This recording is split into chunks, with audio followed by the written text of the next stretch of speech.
Enlèvement de l'Église selon la parole de Dieu.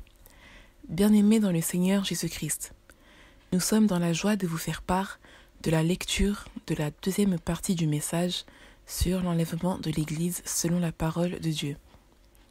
Vous pouvez lire ce message dans le site internet jésus-christ-le-dieu-véritable.fr. Du temps de l'apôtre Paul, il y avait des rumeurs disant que l'enlèvement de l'Église aurait déjà eu lieu. Cela avait bouleversé les chrétiens. Et cela laissa les chrétiens de cette époque dans une grosse inquiétude. De nos jours aussi, des mensonges sur l'enlèvement de l'Église continuent parmi les chrétiens, à travers des personnes qui font croire qu'ils auraient des révélations fiables sur le moment dans lequel aura finalement lieu cet enlèvement. Beaucoup racontent n'importe quoi sur l'enlèvement, et peu de chrétiens restent fixés sur ce qui est écrit réellement dans la Bible, sans en faire l'objet d'une interprétation particulière. Tout chrétien a le devoir de savoir que dans 2 Pierre 1 du verset 20 à 21 qu'il est écrit ceci.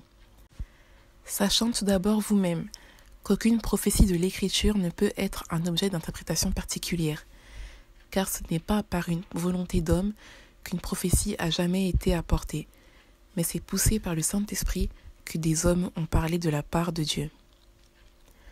Nous sommes en face d'une multitude de personnes qui tordent le sens des Écritures. Ces personnes nous font croire qu'ils reçoivent des révélations de la part du Seigneur, mais en réalité, ils sont des loups déguisés en agneaux.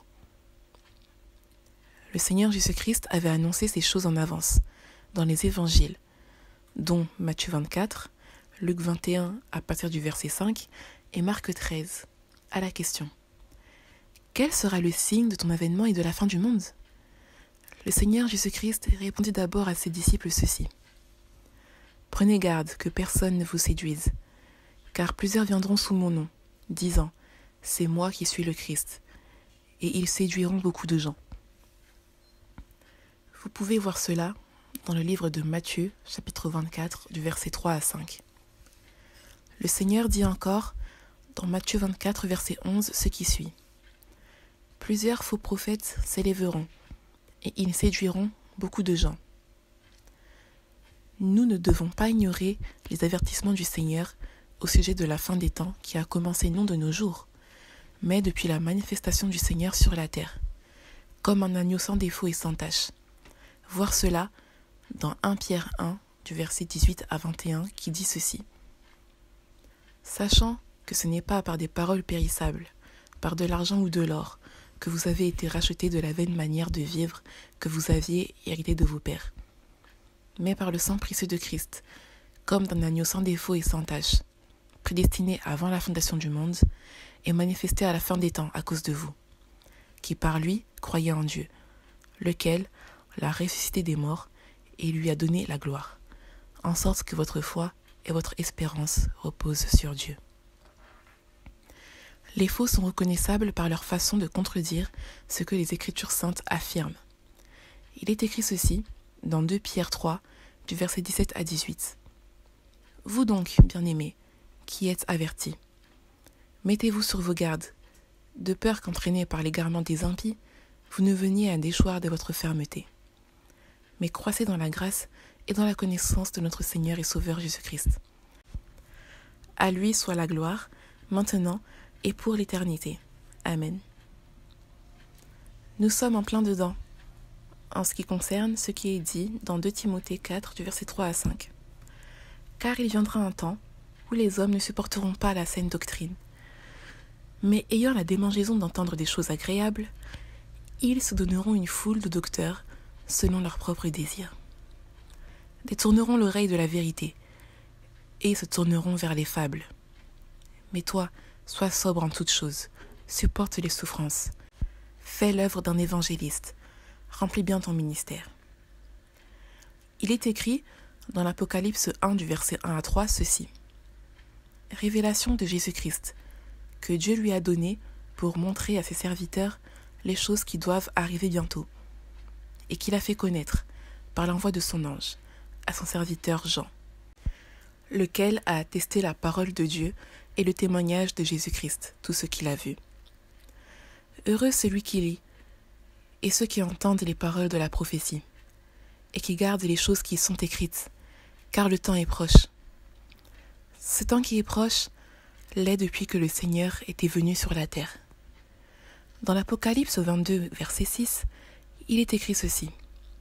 Et il me dit, « Ces paroles sont certaines et véritables. Et le Seigneur, le Dieu des esprits des prophètes, a envoyé son ange pour montrer à ses serviteurs les choses qui doivent arriver bientôt. » Aussi, dans l'Apocalypse 22, verset 16, il est écrit ceci. « Moi, Jésus, j'ai envoyé mon ange pour vous attester ces choses dans les églises. Je suis le rejeton et la postérité de David, l'étoile brillante du matin. » Tout ce que le Seigneur a fait connaître dans l'Apocalypse concerne bel et bien les chrétiens et l'humanité entière, car ils vivront les choses que Dieu n'a pas voulu que les gens ignorent. Sans plus tarder, nous allons maintenant relater ce qui est attesté réellement dans la parole de Dieu au sujet de l'enlèvement de l'Église. Un jour, l'apôtre Paul, Sylvain et Timothée s'adressèrent aux Thessaloniciens, en leur expliquant ce qui devrait se passer avant que l'enlèvement de l'Église puisse avoir lieu. Il est dit ceci dans 2 Thessaloniciens 2, du verset 1 à 12. Verset 1. Pour ce qui concerne l'avènement de notre Seigneur Jésus-Christ et notre réunion avec lui, nous vous prions, frères, verset 2, de ne pas vous laisser facilement ébranler dans votre bon sens, et de ne pas vous laisser troubler, soit par quelques inspirations, soit par quelques paroles, ou par quelques lettres qu'on dirait venir de nous, comme si le jour du Seigneur était déjà là. Remarquons combien déjà, depuis cette époque-là, l'ennemi faisait déjà des choses contre le véritable enlèvement de l'Église qui est maintenant imminent dans notre époque. Le verset 1 dans 2 Thessaloniciens 2 parle de l'avènement du Seigneur en ce qui concerne l'enlèvement de l'Église, qui sera donc le premier événement qui aura lieu au cours de l'avènement du Seigneur Jésus-Christ, juste après le grand chamboulement planétaire qui aura lieu suite aux prodiges qui se produiront ce jour-là. La phrase « notre réunion avec lui » nous indique qu'il s'agit ici de l'enlèvement, car la parole de Dieu indique que nous serons toujours avec le Seigneur lors de notre rencontre dans les airs avec lui. Nous serons donc réunis avec le Seigneur Jésus-Christ pour l'éternité, à compter de ce moment-là. Ceci est écrit dans 1 Thessaloniciens 4, du verset 16 à 17, qui dit ceci. « Car le Seigneur lui-même a un signal donné, à la voix d'un archange et au son de la trompette de Dieu, descendra du ciel, et les morts en Christ ressusciteront premièrement.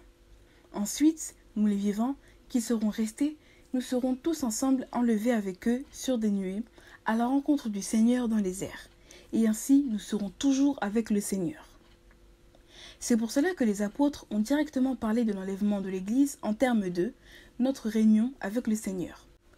La réunion de l'Église avec le Seigneur se fera lors de l'enlèvement de l'Église du Seigneur. C'est cela donc le début de l'avènement du Seigneur.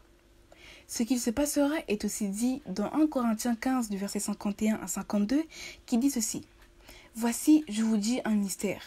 Nous ne mourrons pas tous, mais tous nous serons changés. En un instant, en un clin d'œil, à la dernière trompette. La trompette sonnera et les morts ressusciteront incorruptibles. Et nous serons changés. » Le verset 2 de 2 Thessaloniciens 2 nous met en garde contre des inspirations ou des révélations, ou soit des prétendues paroles qui pourraient être présentées comme étant des écrits venant des apôtres. C'est ainsi que nous devons aussi nous méfier de toutes ces prétendues découvertes des anciens écrits du style, l'évangile de Judas Iscariote, les manuscrits de la mer morte et consorts, mais surtout de tous ceux qui nous parlent d'un enlèvement avant la grande tribulation. L'apôtre Paul, dans la suite de ces versets, affirme que l'enlèvement aura lieu après les actions de l'Antichrist. Il dit bien que l'Église sera présente sur la terre lors de la présence de l'Antichrist. Qui dit Antichrist, dit aussi faux prophète, marque de la bête, le 666, et tout ce que le Seigneur a dit dans le livre de l'Apocalypse. Parmi les faux serviteurs de Dieu, il y en a qui disent qu'il y aurait plusieurs enlèvements. Et certains parmi eux disent que les 24 vieillards qui sont devant le trône seraient tout simplement l'Église enlevée, qui, selon eux, sera déjà dans le ciel avec le Seigneur, avant même l'ouverture d'un seul sceau, à cause du fait que les 24 vieillards apparaissent déjà dans l'Apocalypse 4, verset 4. Ces personnes attribuent aussi l'enlèvement de l'Église à la voix que Jean entendit, qui résonna comme un son de la trompette, lui disant « Monte ici » dans l'Apocalypse 4, verset 1. Nous vous signalons que ce raisonnement vient souvent des commentaires de Scofield, et cela est prêché ainsi par ceux qui n'ont aucune crainte d'ajouter et d'enlever des choses sur la prophétie du livre de l'Apocalypse. Lisons ce qui est dit dans l'Apocalypse 22, versets 18 à 19. Je le déclare à quiconque entend les paroles de la prophétie de ce livre. Si quelqu'un y ajoute quelque chose, Dieu le frappera des fléaux décrits dans ce livre. Et si quelqu'un retranche quelque chose des paroles du livre de cette prophétie, Dieu retranchera sa part de l'arbre de la vie et de la ville sainte, décrit dans ce livre. La présence du Saint-Esprit dans une personne fait que cette personne puisse croire, vivre et pratiquer la parole de Dieu exactement telle qu'elle est dans les écrits bibliques, sans la modifier, sans enlever ou ajouter des choses dessus. Verset 3 de 2 Thessaloniciens 2. Que personne ne vous séduise d'aucune manière, car il faut que l'apostasie soit arrivée auparavant et qu'on ait vu paraître l'homme du péché, le fils de la perdition. Verset 4. L'adversaire qui s'élève au-dessus de tout ce qu'on appelle Dieu ou de ce qu'on adore, jusqu'à s'asseoir dans le temple de Dieu, se proclamant lui-même Dieu. Les versets 3 et 4 de 2 Thessaloniciens 2 nous disent de faire attention aux séducteurs. Nous pouvons donc comprendre que tous ceux qui racontent que l'Église sera enlevée bien avant le règne de l'Antichrist sont des séducteurs. Les écrits bibliques attestent qu'avant que l'enlèvement puisse avoir lieu, il y aura d'abord l'apostasie, et l'Église verra par la suite paraître l'homme du péché, donc l'Antichrist, qui va s'asseoir dans le temple de Dieu en se proclamant lui-même Dieu. Il est clairement affirmé ici que l'enlèvement n'aura pas lieu avant que les chrétiens puissent voir paraître l'Antichrist, qui est la première bête de l'Apocalypse. Or, la bête représente deux entités, un roi et un royaume, qui est un gouvernement, selon Daniel 7, versets 17 et 23. Nous ne pouvons pas prendre à la légère ce que le gouvernement mondial propose en ce moment comme une obligation qui donne le droit à quelqu'un de pouvoir travailler, d'acheter ou de vendre, soit de vivre sans restriction. Le diable est un menteur et est très rusé. Il est le père du mensonge, le spécialiste de la ruse. Ne le sous-estimons pas. Ceux qui gouvernent ce monde sont exactement comme lui. Ils n'ont aucune crainte de Dieu. La parole de Dieu déclare dans 1 Jean 5, verset 19 que « Nous savons que nous sommes de Dieu et que le monde entier est sous la puissance du malin. » Il est dit aussi dans 1 Jean 2, du verset 15 à 19 que « N'aimez point le monde, ni les choses qui sont dans le monde.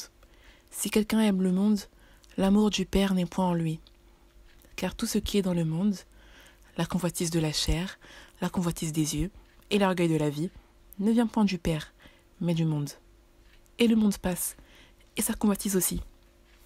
Mais celui qui fait la volonté de Dieu demeure éternellement. » Petits enfants, c'est la dernière heure. Et comme vous avez appris qu'un antéchrist vient, il y a maintenant plusieurs antéchrists. Par là, nous connaissons que c'est la dernière heure. Ils sont sortis du milieu de nous, mais ils n'étaient pas des nôtres, car s'ils eussent été des nôtres, ils seraient demeurés avec nous. Mais cela est arrivé afin qu'il fût manifeste que tous ne sont pas des nôtres. Bien-aimés dans le Seigneur, soyons sages et intelligents selon Dieu. Réalisons que nous faisons face aux faux serviteurs de Dieu, qui feront toujours croire que l'Église ne traversera pas la grande tribulation, alors que nous y sommes déjà.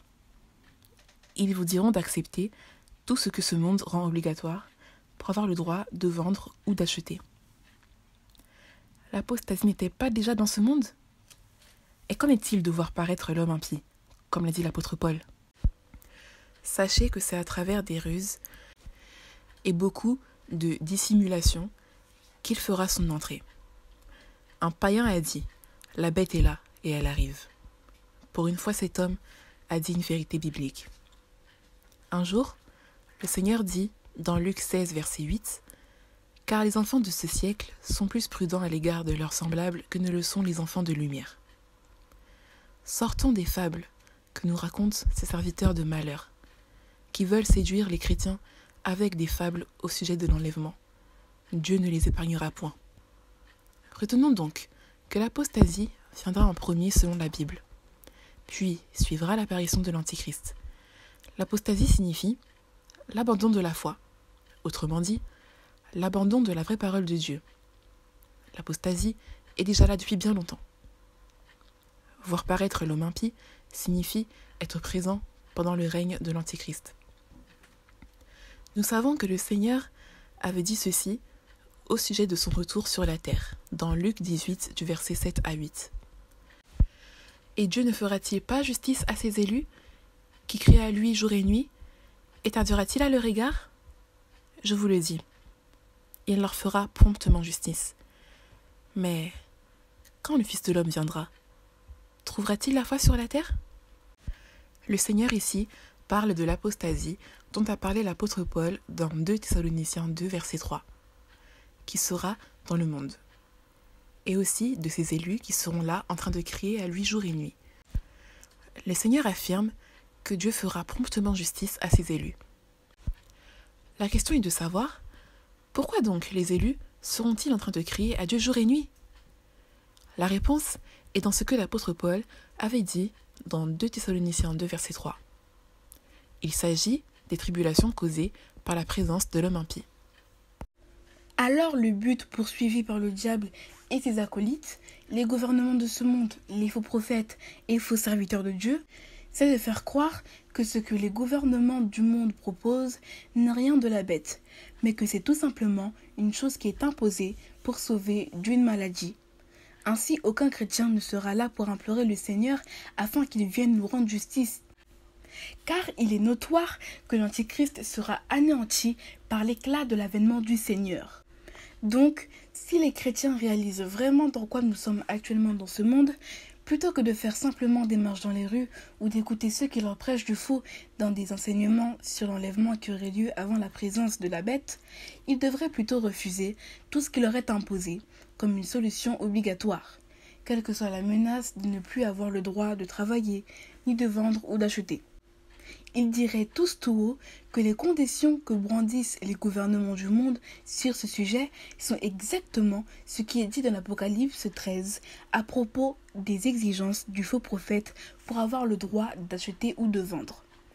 Cela sera donc l'un des moyens de confesser notre foi, de témoigner la parole de Dieu et de faire le témoignage du Seigneur Jésus-Christ qui a dévoilé ces choses dans des prophéties bibliques.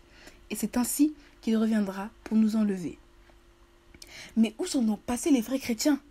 Que faisons-nous de tout ce que Dieu a dit dans sa parole?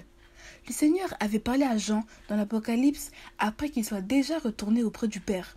Donc Dieu ne peut pas oublier qu'il avait dit que si vous prenez un breuvage mortel, cela ne vous fera aucun mal. Mais il n'a jamais dit d'en prendre volontairement. Dans l'Apocalypse, il a bien interdit de prendre dans son corps les choses de la bête, malgré ce qu'il a dit sur les breuvages mortels. Et certains disent, hélas, amen à ceux qui leur disent qu'un chrétien peut dormir tranquille, car il sera enlevé du monde avant la présence des actions de la bête. Même certains païens qui sont dans la science ont du recul pour les choses actuelles qu'ils ont proposées comme solution pour l'humanité. Oui, ils sont plus prudents que ceux qui jouent avec la parole de Dieu. Les premiers seront les derniers, et les derniers seront les premiers, dit le Seigneur. Sachons que c'est l'éclat de l'avènement du Seigneur qui anéantira l'Antichrist. Au cours de cet avènement, en premier lieu se fera d'abord l'enlèvement de l'Église, qui stoppera la grande tribulation. Et ensuite suivra l'anéantissement de l'Antichrist qui aura lieu concrètement lors de la descente du Seigneur sur le mont des Oliviers avec tous les saints, les enlevés et les anges du Seigneur. Verset 5 de 2 Thessaloniciens 2. Ne vous souvenez-vous pas que je vous disais ces choses lorsque j'étais encore chez vous? Et maintenant, vous savez ce qui le retient, afin qu'il ne paraisse qu'en son temps. Nous attirons aussi votre attention sur le verset 6, qui indique que quelque chose retient l'Antichrist. afin qu'il ne paraisse qu'en son temps. Quel temps? Le temps que Dieu permettra que Satan le fasse paraître. Le Seigneur définit lui-même cette période de la grande tribulation comme étant une période de détresse. Il indique ceci à ce sujet dans l'Apocalypse 3 du verset 10 à 12. Parce que tu as gardé la parole de la persévérance en moi, je te garderai aussi à l'heure de la tentation qui va venir sur le monde entier pour éprouver les habitants de la terre. Je viens bientôt. Retiens ce que tu as, afin que personne ne prenne ta couronne. Celui qui vaincra, je ferai de lui une colonne dans le temple de mon Dieu, et il n'en sortira plus. J'écrirai sur lui le nom de mon Dieu et le nom de la ville de mon Dieu, de la nouvelle Jérusalem qui descend du ciel d'auprès de mon Dieu, et mon nom nouveau. Que celui qui a des oreilles entende ce que l'Esprit dit aux églises. Le Seigneur nous fait comprendre qu'il viendra pendant cette grande tribulation, et il nous ordonne de veiller à ce que nous ne puissions pas perdre notre couronne. Il promet de garder en lui tous ceux qui garderont la parole de la persévérance en lui au cours de cette période. Dieu ne tente personne, c'est le diable qui est le tentateur. La grande tribulation est une tentation, et non la colère de Dieu. Verset 7 de 2 Thessaloniciens 2. Car le mystère de l'iniquité agit déjà. Il faut seulement que celui qui le retient encore ait disparu. Celui qui le retient n'est pas le Saint-Esprit. Le Saint-Esprit sera sur la terre avec les chrétiens et à cause des chrétiens, car la parole de Dieu devra continuer à être prêchée dans le monde entier, pendant la présence de l'Antichrist, jusqu'à ce que l'enlèvement interviendra au jour de l'avènement du Seigneur qui mettra fin à la grande tribulation. La phrase « celui qui le retient » nous indique qu'il y a une personne ou une créature qui empêchera que l'Antichrist puisse paraître avant le temps qui a été déterminé pour lui. Car Dieu est au contrôle de tout ce qu'il se passe, partout, dans tout l'univers. Celui qui devra disparaître pour laisser paraître l'Antichrist peut se traduire comme avoir terminé ou cessé sa mission au temps que Dieu a fixé. C'est alors que l'Antichrist paraîtra par la puissance de Satan. Dieu utilise souvent ses anges qui sont à son service pour lier ou délier les créatures pour un but bien précis. Tel est l'exemple de comment Dieu fera enfermer dans l'abîme Satan le diable. Ce sera par un ange qui a la clé de l'abîme et une grande chaîne dans sa main, afin de le lier pour 1000 ans. Vous pouvez voir cela dans l'Apocalypse 20, verset 1. Il y a des choses que Dieu n'a pas souhaité dévoiler. Prenons l'exemple de Daniel qui n'avait pas compris certaines choses lors de ses visions. Mais Dieu lui fit savoir que les personnes concernées par les temps pendant lesquels se passeront ces choses les comprendront. L'apôtre Paul a aussi déclaré qu'il y a des choses que nous comprendrons seulement lors de l'apparition du Seigneur dans le ciel, le jour de son avènement. 1 Corinthiens 13, verset 9. Donc, il vaut mieux ne jamais faire de polémique au sujet de celui qui retient l'apparition de cet impie. Acceptons humblement, comme Daniel et les apôtres, de ne connaître qu'en partie ou d'une façon voilée certaines choses que Dieu n'a pas mis à notre connaissance, et que dans sa souveraineté, il a juste permis que l'apôtre Paul puisse dire « Celui qui le retient aura disparu ». Verset 8 de 2 Thessaloniciens 2. Et alors paraîtra l'impie, que le Seigneur Jésus détruira par le souffle de sa bouche, et qu'il anéantira par l'éclat de son avènement. Verset 9. L'apparition de cet impie se fera par la puissance de Satan, avec toutes sortes de miracles, de signes et de prodiges mensongers. Verset 10.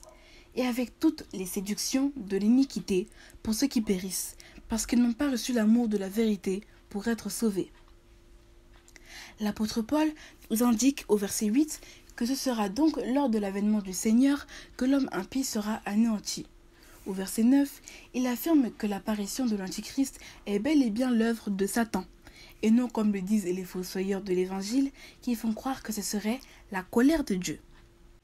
Satan est vraiment le père du mensonge. Rien que par cela, nous ne devons plus nous laisser séduire par les mensonges que nous annoncent tous ceux qui nous disent que la grande tribulation serait la colère de Dieu, que l'Église sera enlevée avant la grande tribulation, etc. car ils savent très bien que les enfants de Dieu ne peuvent pas subir la colère de Dieu. Alors ils nous disent des mensonges en tordant le sens des Écritures et disent que nous serons déjà enlevés avant même que les choses de la bête puissent se mettre en place sur la terre. C'est tout le contraire de ce que les Écritures nous attestent. Ils font comme leur père, le diable. Et beaucoup de chrétiens sont piégés et n'ont aucun recul envers ce qu'il se passe actuellement dans le monde, et ils acceptent ce que le monde leur propose comme seule solution. C'est vraiment grave, bien-aimés dans le Seigneur. Cela indique que ces personnes n'ont donc pas leur nom écrit dans le livre de vie de l'agneau. Et ces personnes sont très dangereuses pour le reste des vrais chrétiens. Nous sommes à la fin de la fin des temps. Ou autrement dit, nous traversons actuellement les dernières heures de la fin des temps. Soyons vigilants et lavons nos robes dans le sang de l'agneau. Le Seigneur n'enlèvera pas ceux qui auront pris la marque, le nom ou le nombre de la bête, et qui l'auront adoré. Verset 11 de 2 Thessaloniciens 2. Aussi Dieu leur envoie une puissance d'égarement, pour qu'ils croient au mensonge. Verset 12. Afin que tous ceux qui n'ont pas cru à la vérité, mais qui ont pris plaisir à l'injustice, soient condamnés. Dans ces deux versets, qui font suite au verset 10, il nous est dit que suite au fait que les gens vont volontairement refuser en eux l'amour de comprendre la vérité, mais qu'à la place, ils choisissent de croire aux mensonges du diable et de ses acolytes, ils n'auront pas de recul et vont ainsi volontairement prendre les choses de la bête, en refusant de croire et de mettre en pratique ce que dit réellement la parole de Dieu. Alors Dieu lui-même leur envoie aussi une puissance d'égarement, du fait qu'ils ne veulent pas croire à la réalité de ce que dit la parole de Dieu, pour qu'ils continuent de croire aux mensonges, afin que tous ceux qui n'ont pas cru à la vérité, mais qui ont pris plaisir à l'injustice, puissent être condamnés. Voilà donc ce que l'apôtre Paul explique à l'Église sur ce qu'il se passera avant que l'enlèvement se produise. Choisissons d'obéir et de croire à la parole de Dieu, plutôt que de croire les hommes qui disent des choses contraires à ce que les écrits disent réellement.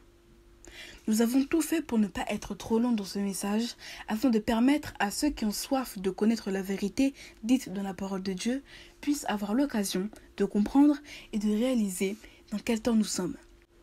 Nous vous avons transmis ce que le Seigneur a indiqué dans sa parole, et nous vous rappelons ce qui est dit dans Luc 17, verset 10. Vous de même, quand vous avez fait tout ce qui vous a été ordonné, dites, nous sommes des serviteurs inutiles. Nous avons fait ce que nous devions faire. Si Dieu le permet, nous verrons que lorsque la dernière trompette du 7e ange sonnera, un tout autre événement, qui fait aussi partie de l'avènement du Seigneur, aura lieu sur la terre et dans les cieux. Et ce ne sera pas du tout l'enlèvement de l'Église, car elle aura déjà été enlevée de la terre et sera déjà dans les cieux, devant le trône de Dieu en ce moment-là. Cette trompette-là sonnera pendant que la terre sera en train de subir la colère de Dieu. Nous sommes à la fin de cette partie. Soyez tous bénis au nom du Seigneur Jésus-Christ. Si Dieu le veut, nous allons nous revoir dans la suite des vidéos sur l'avènement du Seigneur. Ne prenons pas la marque de la bête, ni son nom, ni le nombre de son nom. L'un des trois est déjà proposé dans le monde, et les autres sont déjà prêts à être mis en place. Soyez prudents. Merci.